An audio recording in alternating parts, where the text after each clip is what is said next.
Hai semua, selamat datang di channel Baca Saham. Pada video ini, kita akan bahas satu topik dengan judul Saham blue chip ini berada di harga terendah. PBV termurah dalam 10 tahun terakhir, di mana harga 2022 sama dengan harga di tahun 2010. Untuk itu, simak video ini sampai habis ya, agar mendapat pemahaman yang utuh.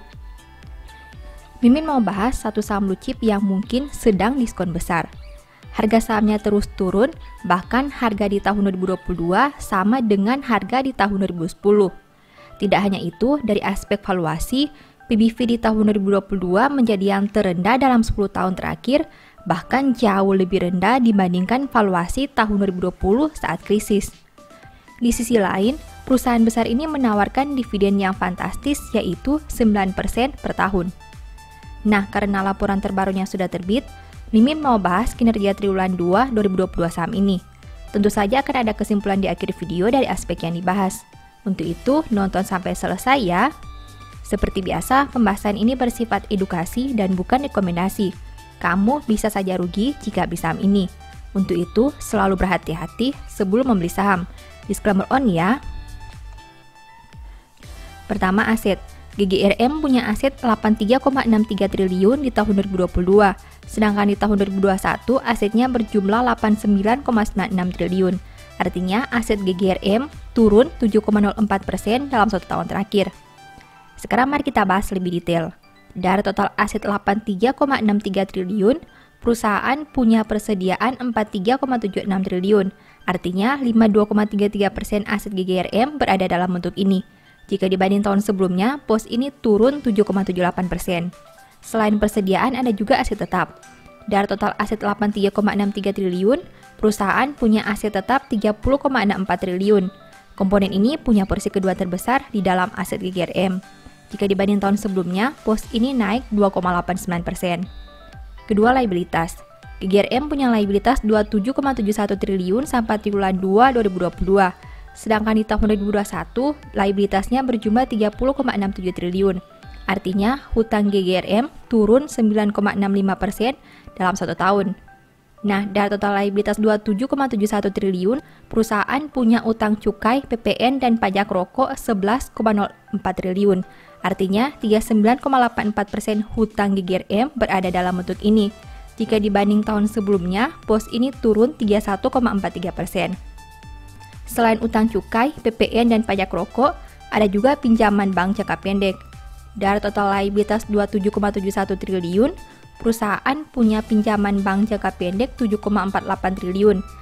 Komponen ini punya porsi kedua terbesar di dalam liabilitas GGRM.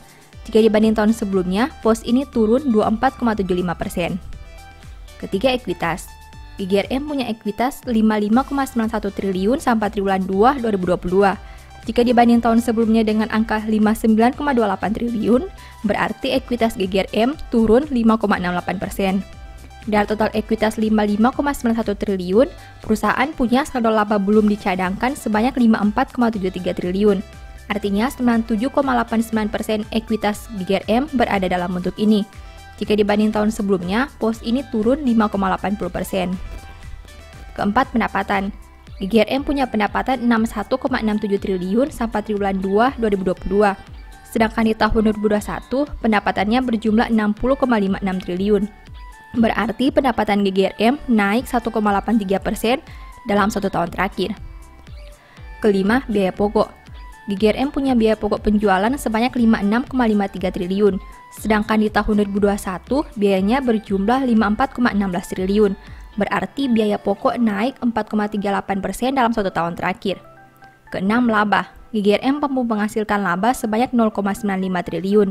Jika dibanding tahun sebelumnya di angka 2,35 triliun, berarti laba GGRM turun 59,57% dalam 1 tahun terakhir. Ketujuh, rasio keuangan. GGRM punya ROE 3,40% dengan NPM 1,50%. Sedangkan untuk sisi resiko, saham ini punya DER 49,50%. Rasio keuangan GGRM tidak terlalu baik dengan ROE dan NPM yang berada di bawah 5%. Hal itu karena labanya yang turun sangat besar di tahun 2022.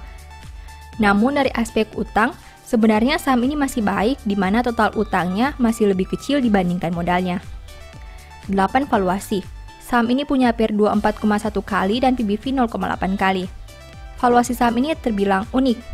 Dari sisi PER sudah premium, tapi dari PBV masih rendah, bahkan di bawah 1 kali. Tidak hanya itu, PBV GGRM ternyata sudah berada di angka terendah dalam 10 tahun terakhir ini.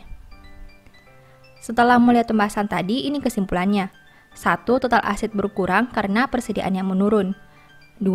Liabilitas turun karena utang cukai dan pinjaman bank yang berkurang. 3. Penurunan ekuitas disebabkan oleh saldo laba. 4. Laba berkurang 59% karena kenaikan biaya melebihi kenaikan pendapatan.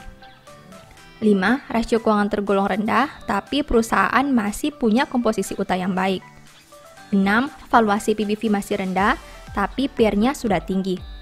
Demikian analisa singkat saham GGRM berdasarkan laporan keuangan triwulan 2 2022. Selalu ingat bahwa pembahasan ini hanya dari sudut pandang pribadi. Tidak ada jaminan pasti profit dan mungkin saja kamu bisa rugi jika beli saham ini. Sebagai informasi, di tahun 2022, Mimin menulis e-book baru dengan judul Cara Cepat Analisa Laporan Keuangan. E-book ini ditulis karena Mimin lihat banyak pemula yang masih bingung dengan cara menganalisa laporan keuangan. Kalaupun bisa analisa, biasanya menghabiskan banyak waktu karena harus membaca laporan keuangan yang sangat tebal. Dengan terbitnya e-book ini, diharapkan kamu bisa menganalisa laporan keuangan secara mandiri dan tentunya tidak membuang banyak waktu. Banyak tips dan trik yang bisa digunakan sehingga kamu tidak perlu membaca angka satu persatu. Mimin juga memberi bonus file Excel secara gratis yang berguna untuk melakukan screening laporan keuangan otomatis. Kamu hanya perlu mengisi data keuangan dan formula Excel akan menganalisa secara otomatis serta memberi saran apakah laporan keuangan tersebut baik atau kurang baik. Apabila tertarik untuk membeli e-book ini, silakan chat WA ke nomor yang tercantum ya. Demikian informasi pada video ini, semoga bisa memberi manfaat kepada kamu semua ya. Oh iya, saya mau menyampaikan bahwa sekarang Baca Saham punya 3 e-book tentang saham yang mungkin saja bisa berguna bagi kamu, yaitu Strategi Nabung Saham, Analysis Report, dan The Stock Market. Berikut perbedaan antara 3 e-book tersebut. E-book Strategi Nabung Saham berfokus pada pembahasan teknik, money management, dan semua hal yang berhubungan dengan nabung saham. Poin intinya bisa dilihat pada tampilan berikut ini. E-book Analysis Report berfokus pada hasil analisa fundamental 12 saham pilihan berdasarkan laporan keuangan terbaru. Poin intinya bisa dilihat pada tampilan berikut ini. E-book The Stock Market berfokus pada panduan bagaimana menganalisa fundamental suatu perusahaan dan money management yang baik. Poin intinya bisa dilihat pada tampilan berikut ini. Apabila kamu tertarik membeli salah satu dari 3 e-book tadi, silakan chat WA ke nomor yang tertera di layar ya.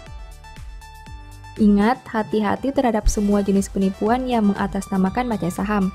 Baca Saham tidak pernah mengelola dana ataupun melakukan penjualan produk di luar Instagram, YouTube, dan Telegram resmi Baca Saham. Sebagai penutup, saya mau mengutip satu statement yang semoga bisa menjadi semangat bagi teman-teman. Berkat ada di atas kepala orang benar, tetapi mulut orang fasik menyembunyikan kelaliman. Thank you.